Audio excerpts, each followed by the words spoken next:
مرد اگر ذہانت اپنی لگائے گا نا تو ناکام ہو جائے گا. عورت کو خوش کرنے اور اس کو جیتنے کے لیے ضروری ہے آپ اس سے متفق ہو جائیں, تو پھر آپ جیت سکتے ہیں.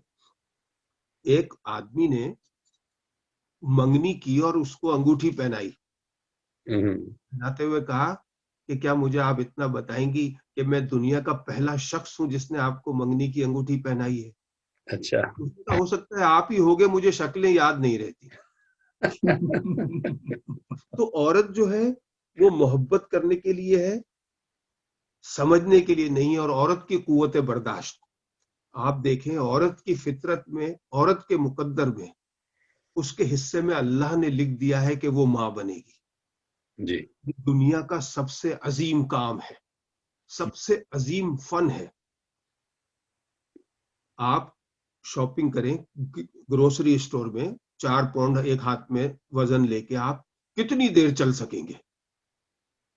5-6 پاؤنڈ 8 پاؤنڈ وزن لے کے کتنی دیر؟ آپ گروسری اسٹور سے گاڑی تک آنے میں بھی اکثر تھک جاتے ہیں.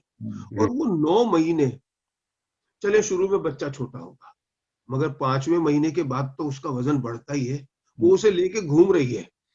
اور پھر بچے کی پیدائش کی تکلیف, آدمی کی تو انگلی کٹ جائے تو وہ 999 کو کال کرتا ہے. جی. تو قوت برداشت, ذہانت, یہ اس کے حصے میں رکھ دی اللہ نے کہ یہ ایک فن ہے. یعنی میں سمجھتا ہوں کہ اگر کسی کے گھر میں پہلی اولاد پیدا ہوتی ہے اور وہ اپنے رشتہ داروں کو فون کر کے یہ کہتا ہے کہ میرے گھر میں بیٹے یا بیٹی کی پیدائش ہوئی ہے, تو یہ غلط ہے. اسے یہ کہنا چاہیے کہ میرے گھر میں ایک ماں کی پیدائش ہوئی ہے, ایک ماں نے جنم لیا ہے. تو طے یہ ہوا ہے کہ عورت کی ذہانت آج ہی کے دور کا ثبوت ہے. جہاں عورتیں حکمران ہیں, کورونا وائرس پر قابو پا لیا گیا اس بہتر طریقے سے جہاں مرد حکمران ہیں. اور مرد حکمرانوں کی حالت آپ دیکھ لیں, چاہے انگلینڈ ہو یا امریکہ ہو, اور دوسرے ممالک جہاں عورتیں حکمرانی کر رہی ہیں وہاں قدرے بہت بہتر حالات پیدا ہوئے. تو ذہانت, قوت برداشت, اس میں یہ سمجھتا ہوں کہ عورت جو ہے وہ ماں ہے, گود ہے, گہوارہ ہے, وہ قبر نہیں بن سکتی. جی. اب میں درخواست کرتا ہوں ڈاکٹر فہد حسن صاحب سے کہ اس حوالے سے آپ کی رائے کیا ہے کہ عورت مرد سے زیادہ صحیح ہے؟ میں قریب تھا کہ کیونکہ ڈاکٹر شکور صاحب نے اپنے دلائل کو بڑے خوبصورت موتیوں کی طرح ایک لڑی میں پرو کر پیش کیا. اور ڈاکٹر صاحب میں یقیناً آپ کے جذبات اور آپ کے دلائل سے متفق ہو جاتا اگر میرے سامنے کچھ تاریخی حقائق نہ ہوتے اور کچھ میرے سامنے کچھ سوشل کنسٹرکشنزم اور اس طرح کے کلاسک سکول آف تھاٹ نہ ہوتے اور کچھ آیات قرآنی اور ہمارا سارا معاملہ نہ ہوتا. تو میں یقیناً آپ دیکھیے, مگر پہلے میں یہ ضرور بتا دوں کیونکہ ہم لوگ اس وقت جس دور میں زندہ ہیں اس دور کو می ٹو موومنٹ کا دور کہا جائے تو غلط نہیں ہوگا, کیونکہ اس دور میں یہ کہنا کہ عورت کم ذہین ہے یہ اپنے گلے میں پھانسی کا پھندا ڈالنے کے مترادف ہے. اور خصوصاً جب ہم انگلینڈ میں بیٹھ کے یہ بات کر رہے ہیں, کیونکہ غالباً فیس بک اور یوٹیوب کی بھی یہ پالیسی ہے کہ آپ عورت کو کمتر درجے کی ذہانت کا مخلوق نہیں کہہ سکتے. تو میں یہ تو نہیں کہہ سکتا کہ عورت کم ذہین ہے باوجود, لیکن اگر آپ ڈاکٹر صاحب دلائل, چونکہ ہماری جو گفتگو ہے وہ دلائل کی بنیاد پہ ہے. دیکھیے, ایک تو میں 3 طرح کے دلائل آپ کے سامنے رکھوں گا. پہلا میرے دلائل ہوں گے تاریخ کے حوالے سے, دوسرا میرے دلائل ہوں گے قرآن کے حوالے سے خصوصاً مسلمان عورتوں کے حوالے سے, اور تیسرے میرے دلائل کی بنیاد ہوگی سوشل کنسٹرکشنزم, جس میں یہ ایک بحث بہت اہم ہے سوشل کنسٹرکشنزم میں کہ کیا ذہانت خدا داد ہوتی ہے یا یہ انسان اپنی محنت سے حالات سے اس کو حاصل کر سکتے ہیں. واہ, بہت خوب. تو پہلے دلائل کی طرف آئیں. مجھے اس بات میں کوئی شک نہیں ہے اور میں بالکل اس بات سے 100% ایگری کرتا ہوں کہ حالیہ دور میں گزشتہ 100 سال میں عورتوں نے یقیناً اپنی ذہانت کا بہت لوہا منوایا ہے. اس میں آج کے حالات میں کرونا وائرس میں نیوزی لینڈ کی جو خاتون ہیں، جرمنی کی انجیلا مرکل، اور حتیٰ کہ بنگلہ دیش کی بھی ایک خاتون ہی وزیر اعظم ہے، حسینہ واجد صاحبہ. یقیناً ان لوگوں نے ان تینوں خواتین نے بہت اچھے طریقے سے کرونا وائرس کے معاملے کو ہینڈل کیا، ڈیل کیا ہے. اس میں بالکل کوئی دوسری رائے نہیں ہے. مگر ڈاکٹر اگر آپ تاریخ سے دیکھیں تو میرا سوال یہ ہے کہ اگر عورت اتنی ہی ذہین ہے تو گزشتہ 1 صدی یا اس سے قریب یعنی کہ 1900 کے آنورڈ آپ دیکھیں یا 1850 کے بعد آپ دیکھ لیں تو عورت کا ایک بہت تاریخی رول نظر آتا ہے. لیکن 1850 سال اگر ہم بیفور کرائسٹ یا کرائسٹ کے ٹائم سے ہسٹری کو مانیں تو تقریباً کوئی عورت ایسی نظر نہیں آتی. جولیس سیزر تو ہمیں ملتا ہے، ارسطوٹل بھی ملتا ہے، ٹھیک ہے، ہمیں سکندر اعظم بھی ملتا ہے، ہمیں عثمان محمد سلطان محمد فاتح بھی ملتا ہے، اور بے شمار مردوں کے نام ملتے ہیں. کیلوپیٹرا ہے، کیلوپیٹرا کا دیکھیے، کیلوپیٹرا کا جو اگین وہ کیلوپیٹرا بذات خود حکمران نہیں ہے، وہ حکمران تھی، وہ ایک چھوٹے سے ہاں اس میں تھی.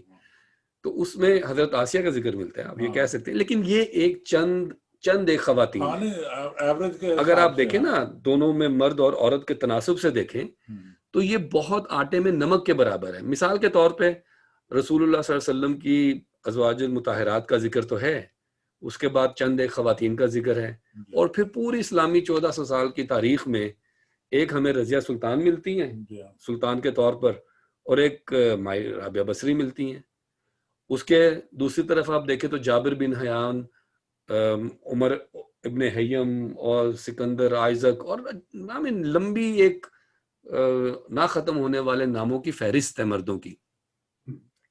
اب میں اس میں یہ نہیں کہتا کہ عورت ذہین نہیں ہے. اب میں آتا ہوں اپنے دوسرے دلیل کی طرف، جس کی بنیاد پر میرا یہ خیال ہے، اور اس کو میں نے اپنے پی ایچ ڈی تھیسز میں چیپٹر نمبر 10 میں اس پہ بڑی سیر حاصل گفتگو ہے میری اس پر، کہ اصل میں ہوا یہ کہ خصوصاً مسلمانوں کے ساتھ کہ ایک قرآن کی آیت ہے کہ الرجال قوامون علی النساء، رجال مردوں کو عورتوں پر قائم کیا گیا. اس کی جب انٹرپریٹیشن کی شیونسٹک پوائنٹ آف ویو سے یا پرسپیکٹو سے، تو اس شیونسٹک پرسپیکٹو میں تقریباً 1400 سال تک یا 1350 سال تک تو یقیناً ہم نے عورتوں کو مین سٹریم لائف سے باہر کر دیا. ہم نے یہ کہا کہ چونکہ مرد قائم ہیں تم پر، مرد حکمران ہیں، تو اس لیے تم جو ہو وہ دوسرے درجے کی شہری ہو. اس لیے غالباً ہم صحیح طور پر ان کی ذہانت کا پھل یا ثمر نہیں پا سکے. یہ میرا ایک دلیل ہے. اور پھر ہم تینوں بلکہ اس بات کو جانتے ہیں کہ بہت ساری صدیاں مسلمان اس بات پر متفق رہے کہ عورت کی آدھی گواہی ہوتی ہے. گواہی کے سلسلے میں آپ دیکھیں تو ہر جگہ پر یہی استدلال دیا جاتا ہے کہ عورت آدھی گواہی ہے. یہ بڑے تھوڑے سال پہلے ڈاکٹر طاہر القادری صاحب بہت بڑے ایک اسلامی اسکالر ہیں، ان کا پی ایچ ڈی تھیسس اس پہ تھا جس میں انہوں نے اس رائے کی مخالفت کی اور یہ کہا، یہاں پر میں ان کا تھیسس سے تھوڑی سی لوں گا، انہوں نے کہا کہ یہ خدا داد صلاحیت یا خدا داد ذہانت کی بات نہیں ہے، یہ حالات اور وقت کے مطابق ہمیں فیصلہ کرنا چاہیے. آپ جس وقت کی بات کرتے ہیں کہ عورت کی آدھی گواہی ہے، اس وقت کے حالات معاشرتی مختلف تھے. آج عورت بہت مختلف حالات میں زندہ ہے، اس لیے عورت کی آدھی گواہی کی بجائے اس کو پوری گواہی کا حق ملنا چاہیے.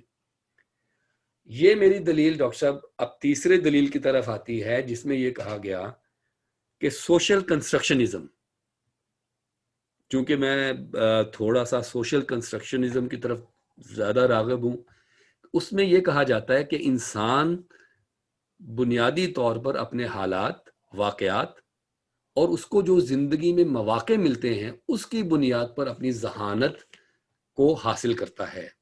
اس میں خداداد ذہانت کا بہت تھوڑا اثر ہے. اور اس کی دلیل اگر آپ دیکھیں تو پچھلے 100 سال میں عورت کو کھل کر مواقع ملے. پورے طور پر عورت کو موقع ملا کہ وہ تعلیم حاصل کر سکے. ورنہ آپ اور میں جس ملک میں بیٹھے ہیں، صابر صاحب بھی جانتے ہیں، یہاں پینڈل کا پورا ایک علاقہ ہے جس میں عورتوں کو اس پاداش میں چڑیل کہہ کر، وچ کہہ کر زندہ جلا دیا جاتا تھا کہ وہ پڑھنا لکھنا جانتی ہیں. صحیح بات. یہ وہی آپ والی بات بڑی ہوتی ہے. آپ کو جو دلیل ہے کہ مرد نے اپنی برتری کی خاطر عورت کو بہت ساری صدیاں مین سٹریم لائن سے، حتیٰ کہ تعلیم سے بھی دور رکھا. ہاں، اب جب عورت کو موقع ملا ہے تو وہ اپنی صلاحیتوں کا برملا اظہار کر رہی ہے. اس میں کوئی میں دوسری تو اصل بات یہ ہے کہ کیا ہم عورت اور مرد دونوں انسان ہیں، کیا ہم ابھی اس مقام پر پہنچے ہیں کہ ہم ان دونوں کو، عورت اور مرد کو، برابری کے مواقع عطا کریں، ان دونوں کو برابر موقع ملے کہ وہ اپنی پرسنل ڈیولپمنٹ کر سکیں، اپنی سوشل ڈیولپمنٹ کر سکیں اور اپنی کیریئر ڈیولپمنٹ کر سکیں. یقین مانیے کہ میں ابھی اپنا جو میرا تھیسس کمپلیٹ کیا ہے، چاہے وہ سفید عورت ہے، وائٹ وومن ہے، یا پاکستانی وومن ہے، اب میری اسٹڈی اور بہت سی بے شمار ایسی ریسرچ ہیں جو یہ ثابت کرتی ہیں کہ عورت کو دونوں کارگار حیات کو چلانا اپنے لیے بہت مشکل ثابت ہوتا ہے. کیونکہ عورت آج بھی ماں کی جو رول ہے، ماں کا جو رول ہے وہ بہت زیادہ ہے بچے کی زندگی میں. اس لیے بہت سی عورتیں، بے شمار عورتیں ایسی ہیں جو اپنے مدرہڈ کے رول کو اپنانے کے لیے، اس کو مکمل کرنے کے لیے اپنے کیریئر کو کم درجے پہ رکھتی ہیں. صحیح. قربانی ہے، میں ان کی قربانی ہے. مگر چونکہ ہم ایسے کنسٹرکشن ہماری سوسائٹی کی ایسی ہو چکی ہے کہ ابھی تک بھی عورت کو برابر کے مواقع نہیں ملتے. مرد کو کبھی می ٹو موومنٹ نہیں چلانی پڑتی. مرد کو کبھی یہ نہیں کہنا پڑتا کہ میں بھی برابر کا انسان ہوں. عورت کو محض اس بات پہ کہ بھائی میں انسان ہوں اور آپ میرے ساتھ سوشل ہیراسمنٹ یا سیکشل ہیراسمنٹ مت کریں، یہ کہنے کے لیے عورت کو ایک موومنٹ چلانا پڑتی ہے، تب جا کے کوئی اس بات کو مانتا ہے کہ ہاں تم انسان ہو. برابری تو بھی بہت دور کا سفر ہے.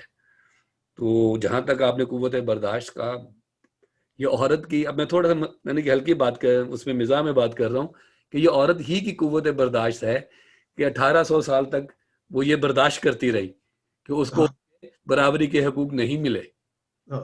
صحیح. 1900 سال تک برداشت کرتے رہنا اور پھر کہ می ٹو موومنٹ چلانی، یہ اس بات کی دلیل ہے کہ اس میں قوت برداشت تو بہرحال زیادہ ہے. اور اگر آپ اجازت دیں تو غالباً میں کوئی، یہ میرے کرٹیسزم نہیں ہے، لیکن آپ آج بھی دیکھیں تو شاید بہت سے مسلمان ممالک میں بہت سی عورتوں کو اس طرح کے مواقع حاصل نہیں ہیں جو مردوں کو حاصل ہیں. تو حضور ذہانت کی بنیاد تو مواقعوں پر ہے. ٹھیک ہے، آپ کی ڈیولپمنٹ کے جو آپ کو حالات ملتے ہیں ان پر ہے. اگر ہم وہ حالات ہی مہیا نہیں کرتے تو یہ الزام عورت پہ تو بہرحال نہیں آتا کہ وہ مرد کی نسبت زیادہ بہتر صلاحیتوں کا اظہار نہیں کر سکی. لیکن بہرحال اگر آپ پراپر کنسٹرکشنسٹ منطق کے طور پہ دیکھیں، دلیل کے طور پہ دیکھیں، تو چونکہ مرد کو زیادہ مواقع ملے، چونکہ مرد کو زیادہ بہتر حالات ملے، اس لیے مرد نے بنسبت عورتوں کے ذہانت کا زیادہ حصہ لے لیا.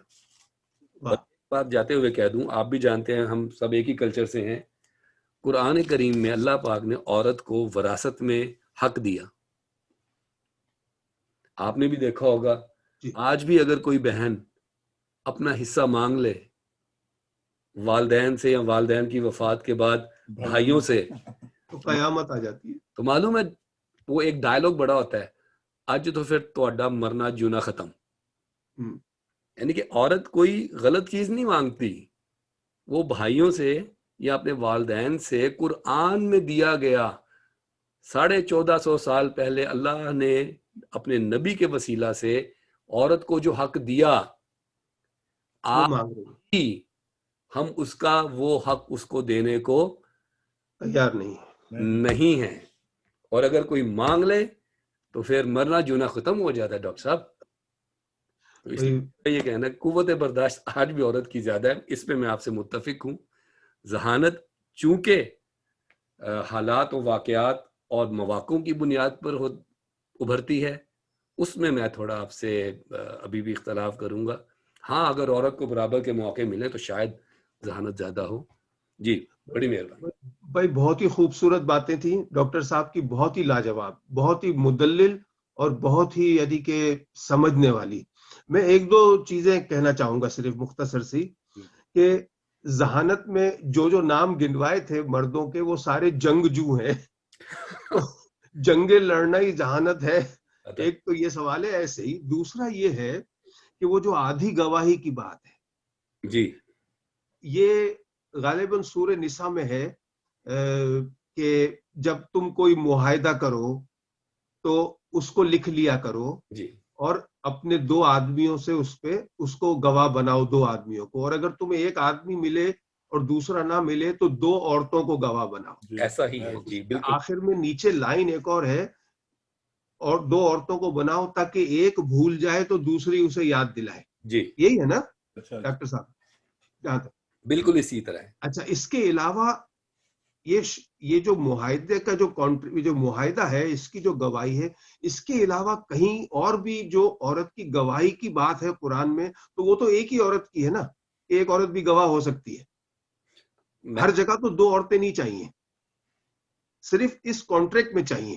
جی، اب ماہر القادری صاحب بہت بڑے مفکر ہیں، جی، عالم دین ہیں، میں ان کی کئی کتابیں، بلکہ میں اتفاق سے میں ان کا ترجمہ جو ہے میں وہی پڑھتا ہوں اکثر۔ اچھا، انہوں نے بڑی اچھی بات کی ہے حالات اور اس کے حساب سے، کیونکہ میں میڈیکل کا انسان ہوں، میڈیکل کا آدمی ہوں، تو میں میڈیکل کے حوالے سے، قرآن میں کہا اللہ نے کہ اس پر غور و فکر کرو، تو میں فکر کرتا ہوں۔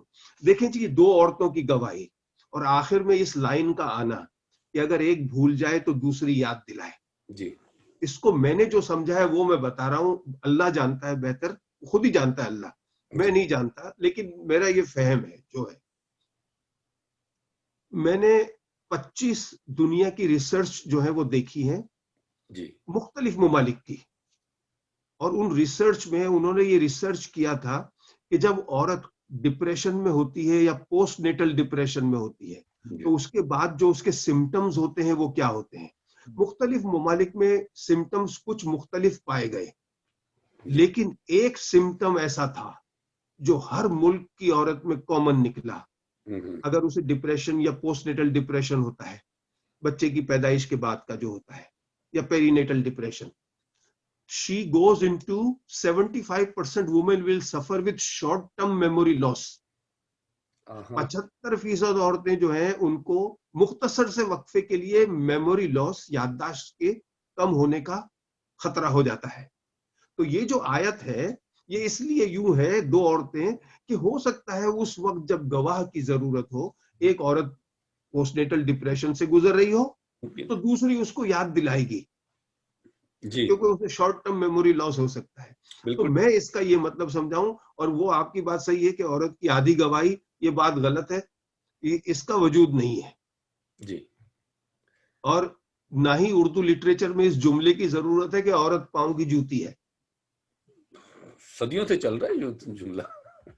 خواتین و حضرات، آپ نے دونوں صاحب علم لوگوں سے گفتگو سنی، عورت مرد سے زیادہ ذہین ہے، فیصلہ آپ پر ہے، اپنی رائے سے نوازیے، اپنا خیال رکھیے، اپنی دعاؤں میں شامل رکھیے۔ اللہ تعالیٰ آپ کو اور آپ کے گھر کو آباد رکھے۔ اللہ حافظ۔ اللہ